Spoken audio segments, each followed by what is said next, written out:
What's up? What's up? I just thought I'd do an early morning stream. Just checking in. It's 5 a.m. my time. I'm about to go to bed, but I thought I'd check in with the freaks. See how many people can keep up with the daddy man at 5 a.m. Maybe nobody can. Maybe everyone can.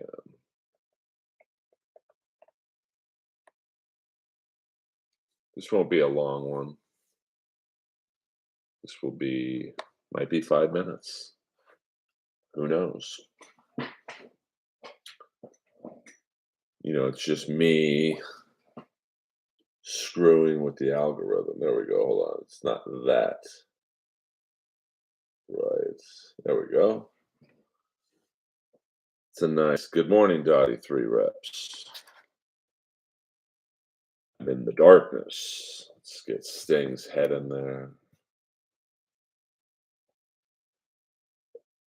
Mason in Portland. Hi, Earl. What are your thoughts on Neil Hamburger? I think I should go to sleep. To be honest with you, I don't know anything about him. I've heard the name, but um,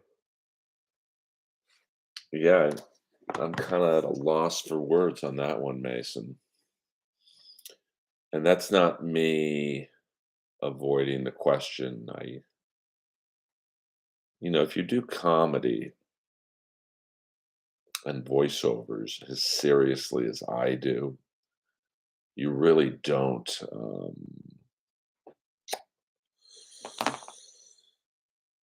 You don't have time to research other comics.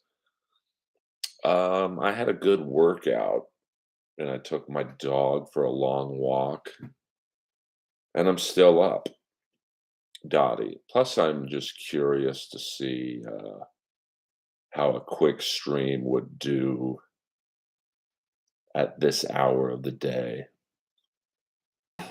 I mean, people in the East Coast are either at work already or about to be.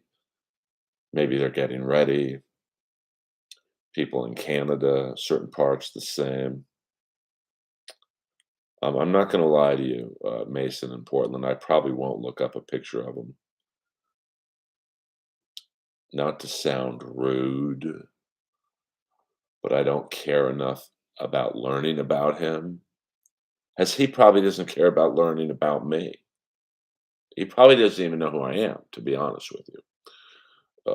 So, but I appreciate you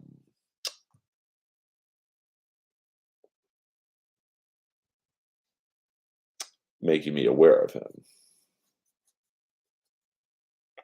So, that's all. I mean, got a spot Saturday night at the Comedy Store. Excuse me. It's 5 a.m. here in Los Angeles. So, I'll probably go to sleep pretty soon and then wake up about 11 my time. Yeah, but he had a good run.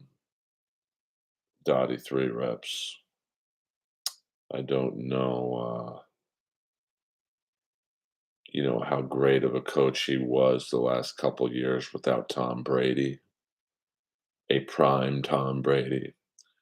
Um, so much of a good coach is who your players are. I mean, was Chuck Noll? I'm a Pittsburgh Steelers fan. Was Chuck Noll a great coach, or did he just have an amazing roster? I mean, if you look at the Pittsburgh Steelers, the 70s, of the 22 starters, they had 9 Hall of Fame players. 9 Hall of Fame players. Think about that. And I think I can name them all. On offense, um, you had Terry Bradshaw, Franco Harris, Mike Webster, John Stallworth, Len Swan. I think Rocky Blyer's in the Hall of Fame, but I'm not sure, so I'll leave him off. So that's 5 on offense. On defense, you had Jack Lambert, Jack Ham, Mel Blount, Joe Green, L.C. Greenwood, and I think they had one more. So they had 10 Hall of Famers, possibly 11. So that's crazy. Um, yeah, I mean, just like if you took, let's say, well, I might be off. I want to say though that Rocky Blyer might be in the Hall of Fame. Mason in Portland, $5. Thank you very much, Mason. Is Don Barris a nice guy? When was the last time you saw Perry? Don Barris is probably my best friend at the Comedy Store, to be honest with you. So, I hope that answers that question. When was the last time I saw Perry in person?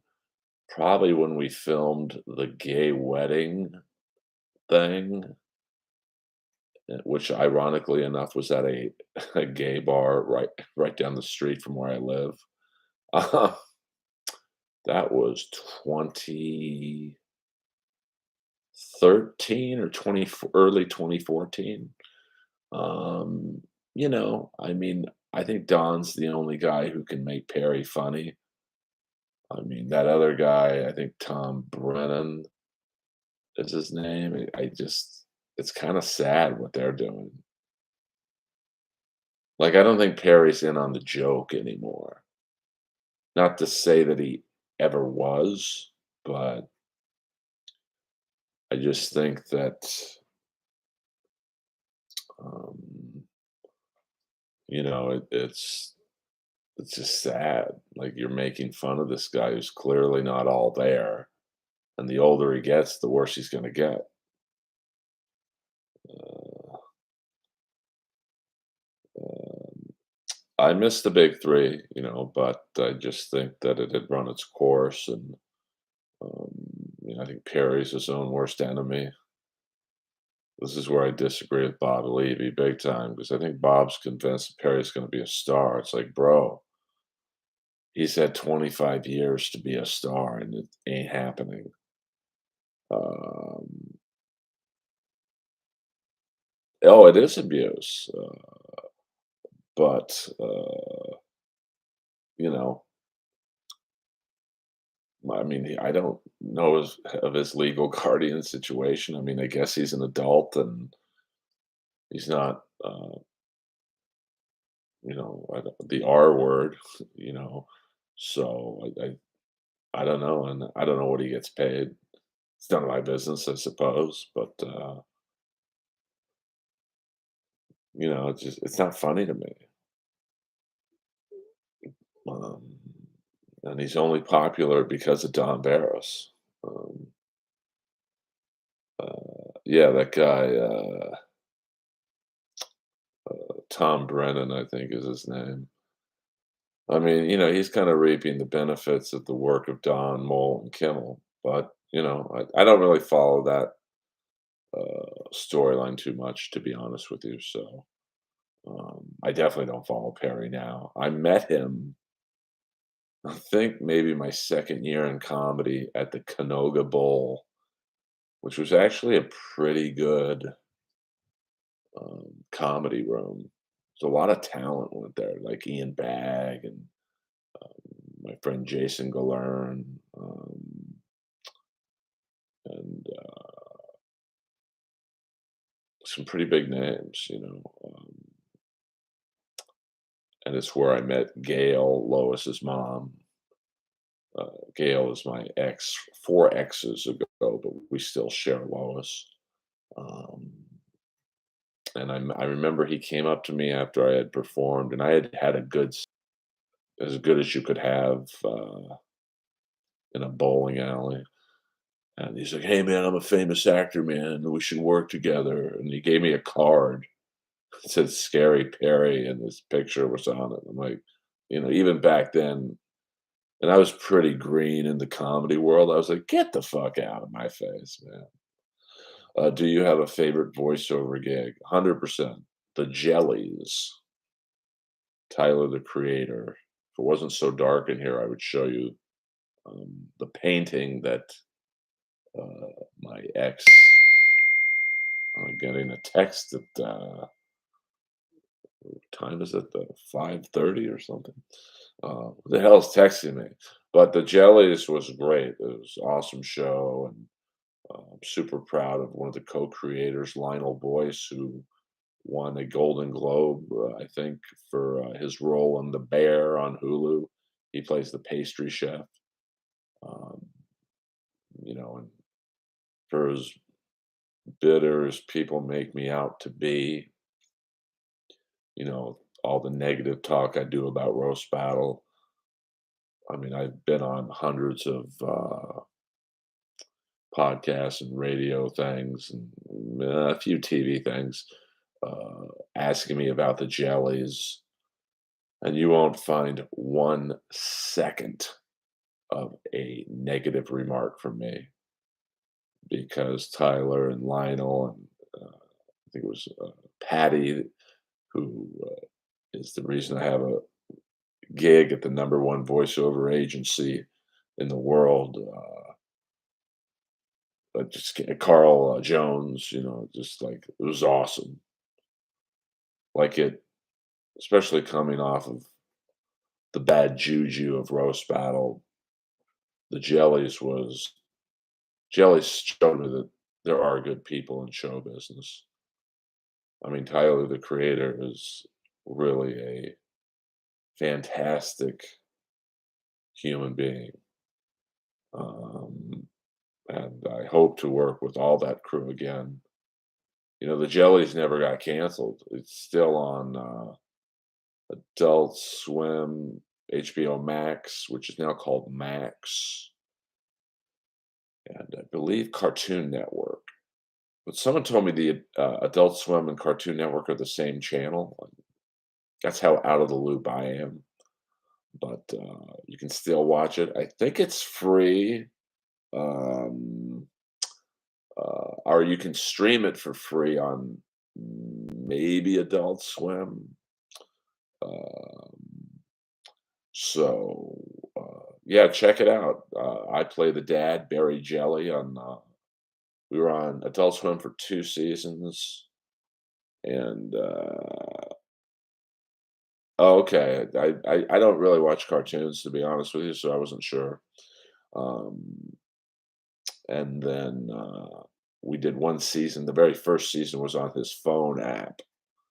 I think it's Golf Media, and he was trying to do like a Netflix subscription service. I think it was $5, and you got everything. You got his music, his I think the Loiter Squad, which was his show before the Jellies, and then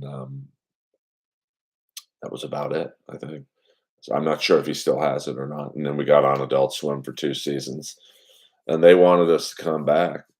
I mean, the show was a hit by cartoon standards. I mean, cartoons, they never get like gigantic ratings, but it did well enough um,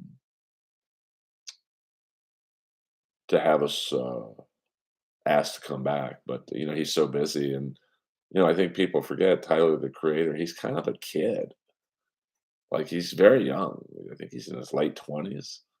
Um, so I think he gets bored very easily. And he's just like, I got to hit cartoon. I'm going to do something else now.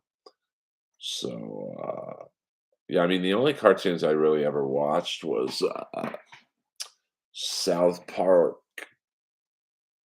I don't even think, well, I did watch the Jellies because it was kind of neat to hear your voice on television. Um, I remember one night someone took a picture of me. I was on stage in the original room at the Comedy Store, and everyone was watching the Jellies on the patio. Yes, Beavis and Butthead, I watched, but I wasn't like a religious fanatic about it. It was cool to meet Mike Judge multiple times at the Comedy Store, and I think I was some gay dude was trying to pick up on me, so he took me to the original table read of King of the Hill. So I got to meet him and Brittany Murphy there. Yeah, I mean, I just don't, it's not that I don't I mean, I watched cartoons a lot as a child, Scooby Doo and, what else? I mean, Johnny Socko and his flying robot, but that wasn't really a cartoon. It was kinda like a Japanese, action adventure show. I still can't believe someone hasn't remade it. Basically, this little kid finds a watch in the woods, and the premise of the show is whoever talks into the watch first gets to control giant robot. And I think I have, yes, Chandler, my ex, got me this giant robot doll for I think a birthday or Christmas. So you could so the little kid finds the watch and he's like, "Hello, hello," and the giant robot wakes up, and the kid puts it together that he can say, "Giant robot, take off and fly and beat up the bad guys," or whatever. So it wasn't a cartoon though. I guess it would be a Japanese live action, not sitcom, but and the bad guys, with like they did like the Nazi salute, like it was wild, but um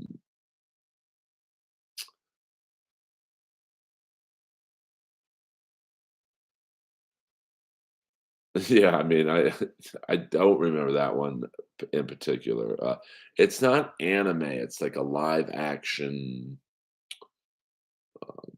I guess you'd say, action adventure.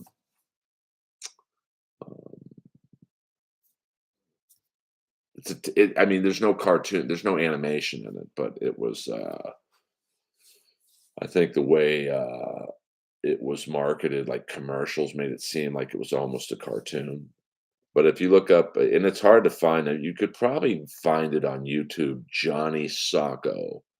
Sometimes it's also called Giant Robot, and, that's Johnny Socko, Johnnny, and then Sokko, Socko, Sokko, and if you can't find that, look up Giant Robot, Johnny Socko, and, it definitely doesn't, I think it was made in the '60s in Japan.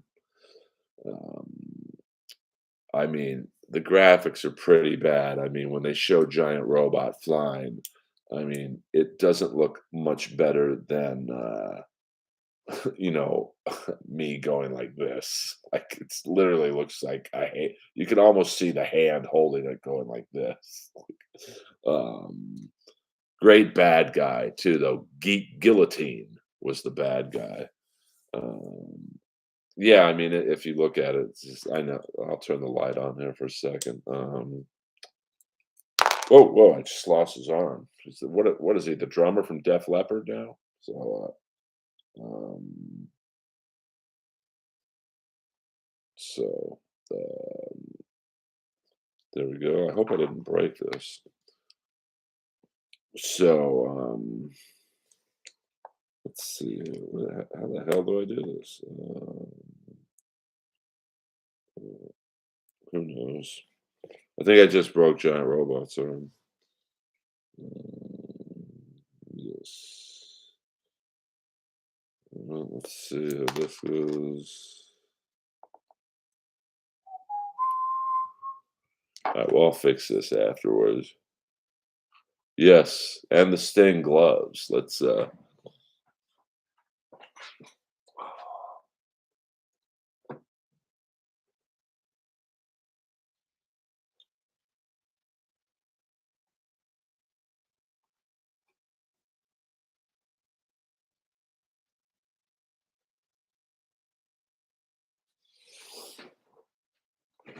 You get the picture.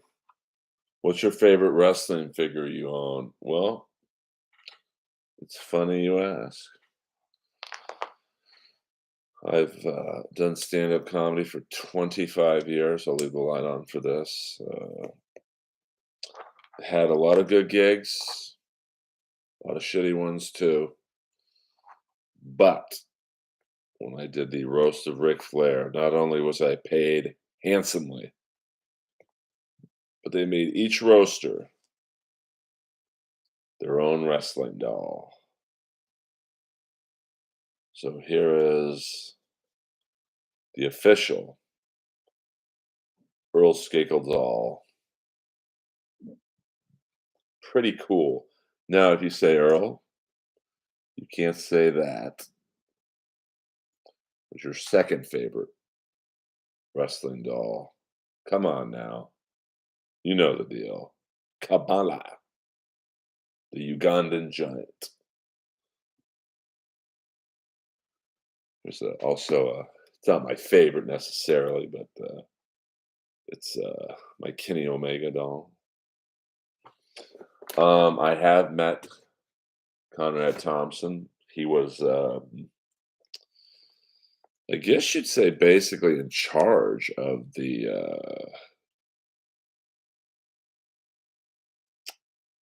Ric Flair roast. So nice guy. I mean, he wasn't the most friendly, to be honest with you, but he wasn't a dick either. Yeah, yeah. A lot of the wrestling dolls I have do come with different heads. So, I have, I don't know, about 15 wrestling dolls. Of course, well, I'll show you one more. It's kind of like the Earl Skakel wrestling doll. A fan sent this to me. I remember getting it at the comedy store, going, "Fuck, man, I've arrived. Fans are sending me shit." The Abdullah the Butcher doll, complete with hepatitis. Boing.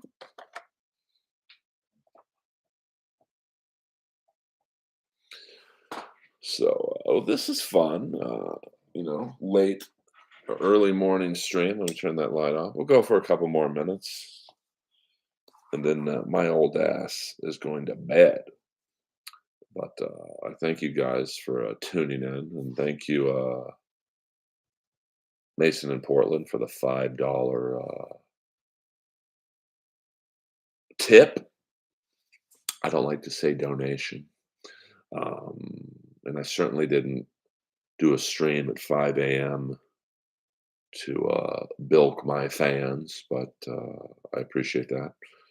Um, and, I have a Sting doll somewhere around here.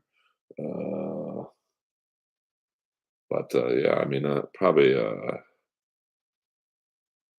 I don't know. I think I sat on them. I got to get new glasses, to be honest with you. Well, let me see if I can.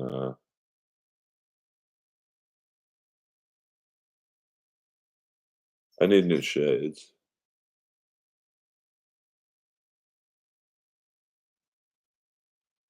That's as good as they're gonna get. Sweaty you, I guess. Celtics beat the Timberwolves last night in OT. They are 18-0 at home this year, a new franchise record. I'm a hockey guy, but that is impressive, Chris. I won't lie to you there. Um, I have to have cataract surgery. Oh, well, I hope that works out for you, Dottie. I have astigmatism in this eye, but I like my glasses, so that's why you know, I know I can get LASIX, but I actually really like my glasses. Kraken are getting better. Kings are kind of taking a dip. They started 11-0 on the road, as longest they set an NHL record for longest road win streak, and now I believe they've lost 6 in a row, but I think 4 of them were in overtime, so they still get points. But I think they play Florida tonight, and they got to turn around. Um, and the hard thing for the Kings is that they are capped out, so they can't really make a big move unless they trade something. Um, and that kind of defeats the purpose. Excuse me. Uh, I mean, the Avalanche are the real deal. I mean, they just have so much speed. Um, hopefully the Kings get it together. All right, Dottie Three Rips, always a pleasure. Have a good day to you as well. I think I'm going to do a stream tomorrow night, which will be Friday night. If you are around, check it out. If not, Sunday night is my Sunday night's my flagship stream. Uh, Good for him, Eric Spolstra. That's one of my great regrets of lost T-shirts. The I had the best Miami Heat shirt. My parents in 1988 moved to Miami, and oh, great, thank you, Donnie. Have a good day at work. Um, and so I think 91 the Heat started, and they only had 13 wins their first season. And they made up a great shirt, the Miami Victory Tour, with all the 13 teams that they beat. Now, this is like in the Ronnie Cycli era. Um, so, uh, and through the years, the shirt had a real nice vintage look to it.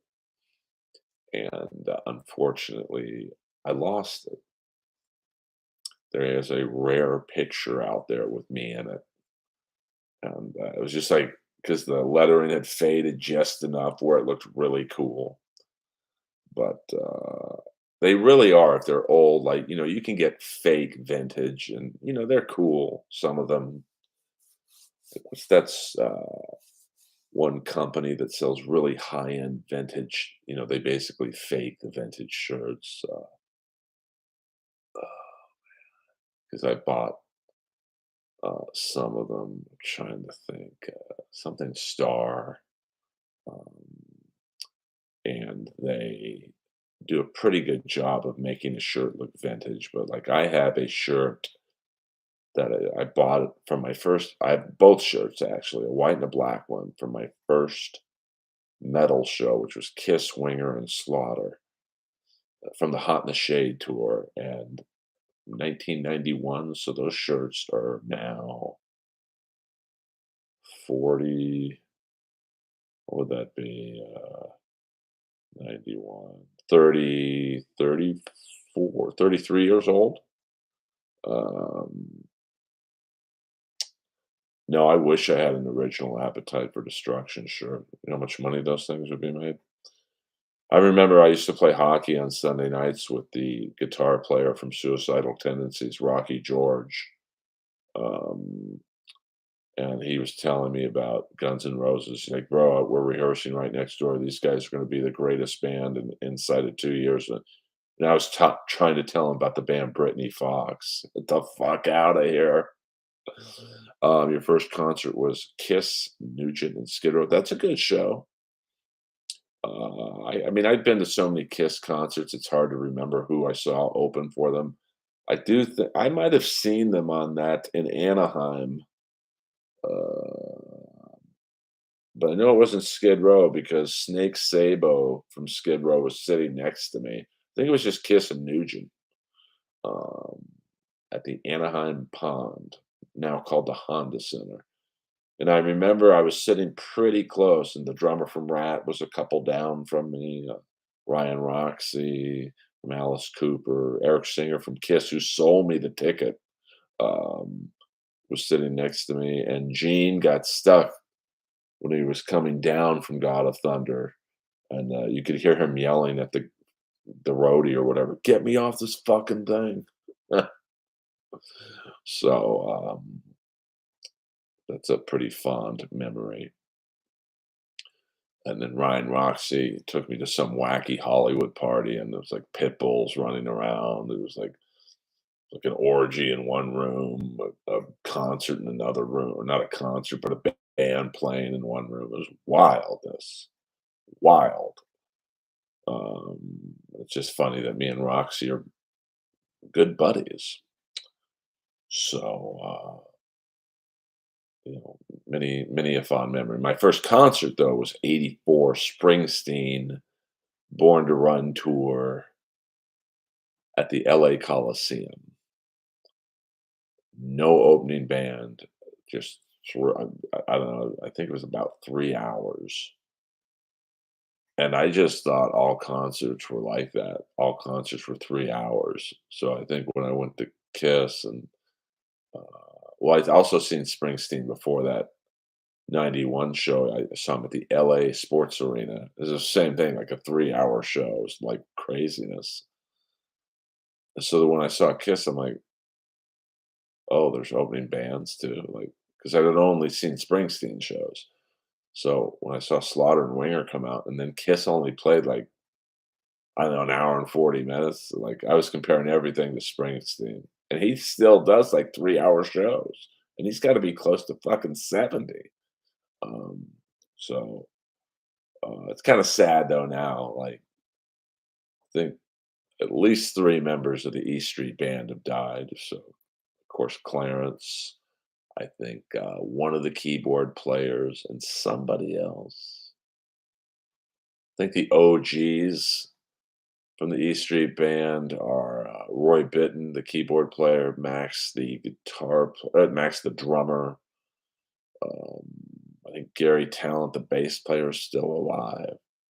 The other bass player or the other keyboard player is, the keyboard player from Pat Benatar's band. So,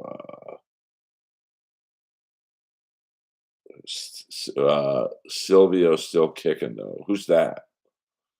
And then you have, I don't know who Silvio is, to be honest with you. I know, Jeff Ross has alopecia. The dude from The Sopranos. Oh, you're talking about, Van Zandt, Stevie Van Zandt.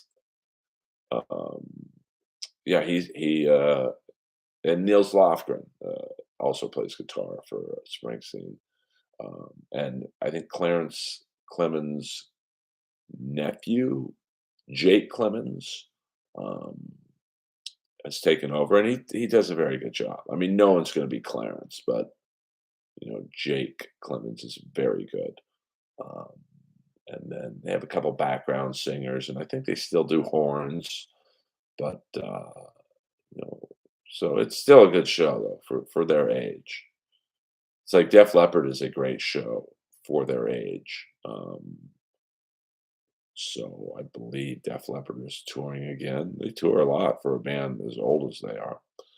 Um, and I say that knowing that I'm just a few years younger than them.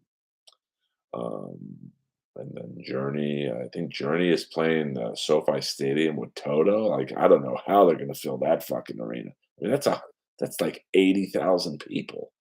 Um, I mean, I don't think I've ever seen a Springsteen show shorter than 2.5 hours. I mean, because his body of work is amazing. Like, you know, even if you don't like Springsteen, like, and I get it, his music's not for everyone, but his creative output is like, I don't know if there's another artist who can match him. Like his box set, I think it's called Rarities and B-sides. It's like 100 songs, and like these are the throwaway songs, and there's like some really good songs on there. Like there's like four I love. It's like these didn't make the album. I think one's called Janie, Don't You Lose Heart. No, no, no, no, no. And then there's like I want to be where the band. I want to be where the band. Um, so it's pretty impressive. Um, the fact that his B sides could be hits. Um, that the the process to pick the songs for the album must have been brutal for him. Um, Although I haven't listened to his last couple albums. I mean, I grew up in the prime of The Boss, so, I think he's been on autopilot the last few years in terms of writing, but I get it, like, you can only write so many fucking hit songs, um, before you know, lose a little bit of creativity. But, Springsteen in concert, it's like Kiss, and, obviously Kiss is done, but, you know, I will say that the last Kiss show I was at the Hollywood Bowl, it was pretty good. Like, it was kind of nostalgia. I welled up a little bit just because I realized how much I paid for the ticket. Pew! But yeah, Belichick, I believe it was reported earlier than today, but he's 71 too, though. I mean, the guy's won what, 6 Super Bowls? I mean, there's really not a lot for him to prove. Um, I mean, the Patriots, they got some problems, so I mean, at 71, I don't he's not gonna go to a shitty team. You know, I mean, he wants to go to a team that has a good quarterback, good receivers, and a good defense. And any team that has that already has a coach. Like that ain't leaving unless he gets fired. So like, like he would probably go to the Pittsburgh Steelers if a job was open, but it's not. Um, I mean, well, I hope he's not going to San Diego because they don't have a football team. But I get what you're saying. Yeah, I mean that would be interesting, with Justin H and pretty good defense, some weapons. I mean, or maybe even the Rams. I mean, I don't know how much rope that coach has, but any coach is going to get fired if Belichick's the guy replacing you. But I mean, if you're putting, I mean, would he go to say Carolina? No. Um, would he go to, I mean, I don't think he'd go to the Jets or something like that. Seattle, I don't know. I mean, he'd probably be given the keys to the kingdom, but Darby Allen takes a beating. My God, the Hawks will take Bill. The Hawks, the Seahawks. Yeah, sorry, it's late for me or early. Um, yeah, I don't know what Carolina's doing. I mean, I'm a Steeler fan. I don't know what the Steelers are doing half the time, but I mean, poor Kenny Pickett. But I am happy for Mason Rudolph. The Steeler fans shit all over that guy, and like, I always knew if he was given a shot. And the great thing with Mason Rudolph is he doesn't have to like throw for 400 yards. He just has to manage the game, which is hard. I mean, but with Najee Harris running, I mean, but you're getting back to Belichick. I mean, Buffalo as a coach, I'm sure he'd love to have Josh Allen in the fold. I mean, I don't think Belichick would go to say Arizona. Uh, I don't think he'd go to like Indianapolis or Tampa. I mean, I don't know if he'd go to the Raiders. I mean, they don't really have a lot outside of Devontae Adams. Yeah, I mean, I tell you, I I don't know how many of the 6 of you are fans of mine or just coming in, but as some of you know, I had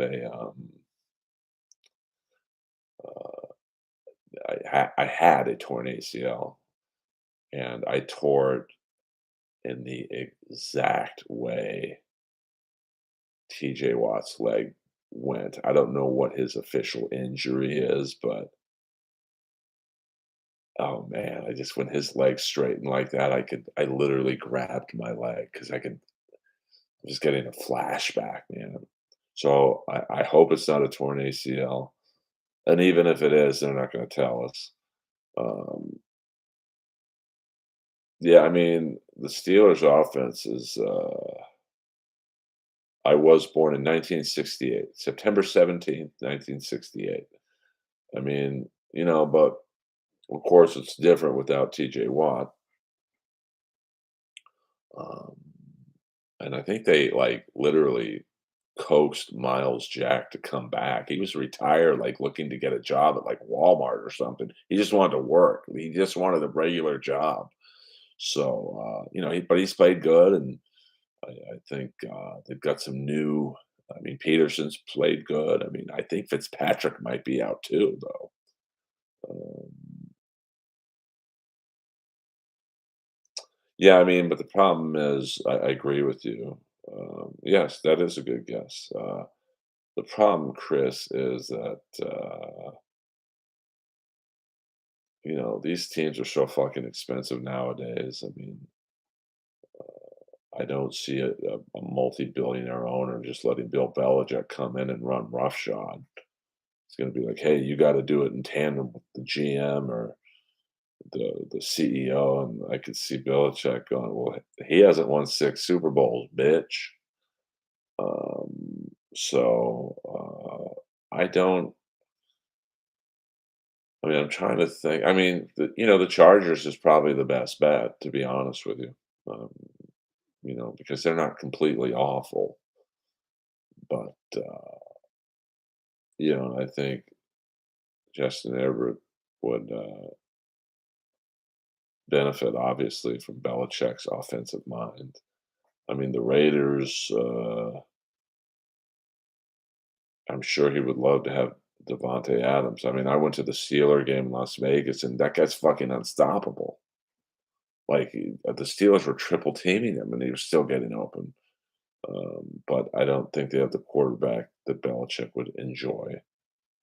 Now I don't know what quarterbacks are free agents this year. So maybe Belichick could say, "Well, I'll sign with the Raiders, but you got to get me this guy as the quarterback, or I'm out." So it'll be interesting. Um, oh yeah, I mean, I think, and they have a great running back, Eckler, and a good receiving core, and obviously Bosa on defense. But uh,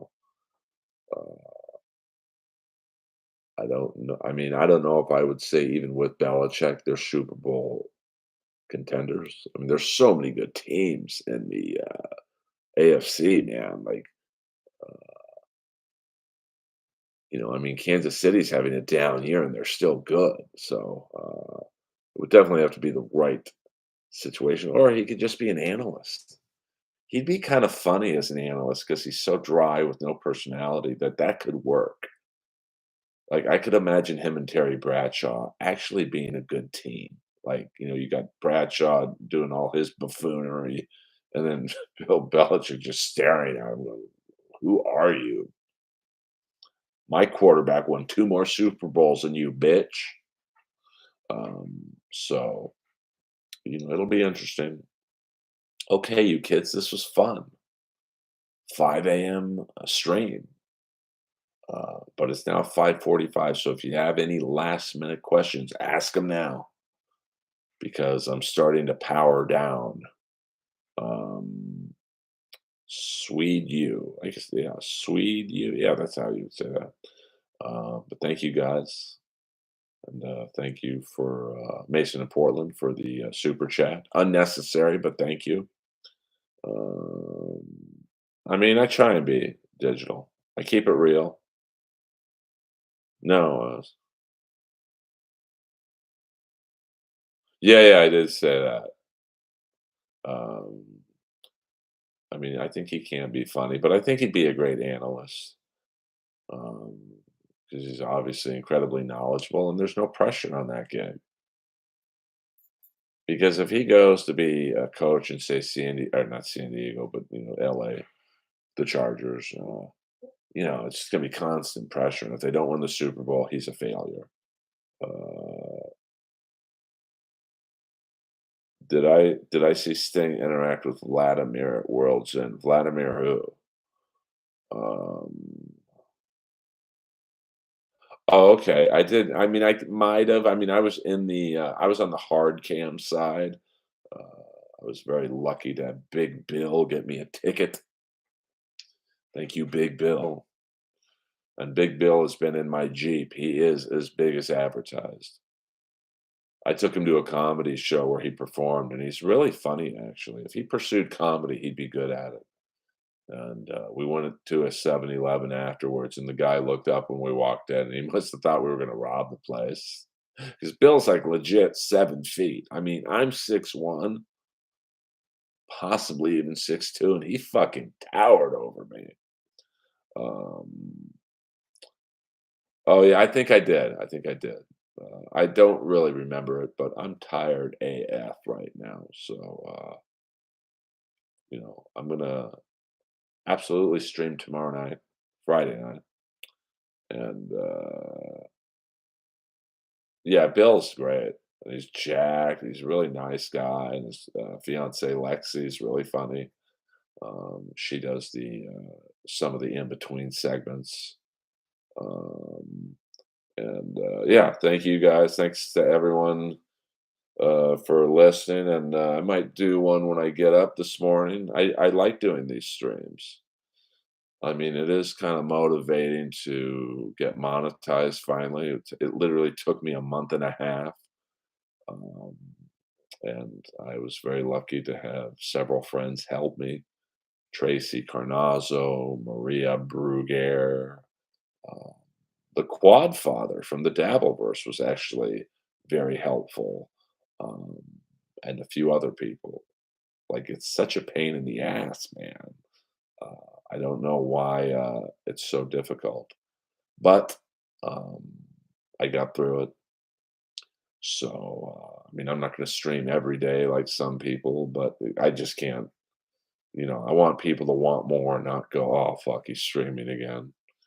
So, my regular schedule will absolutely be Sunday nights, 7 p.m. Pacific Standard Time. And then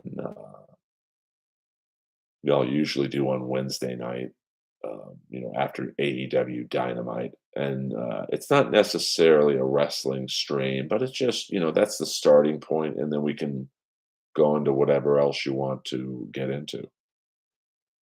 So I appreciate you guys. I'll be at the Comedy Store Saturday night, closing out the main room. So if you are in LA, let me know. I'll hook it up. I'm very easy to follow. I'm literally at Earl Skakel, everything. EARLSKAKEL. And that's it, guys. I want to say have a nice night, but it's daytime pretty much wherever you guys are, unless you're in Australia. Nighty night.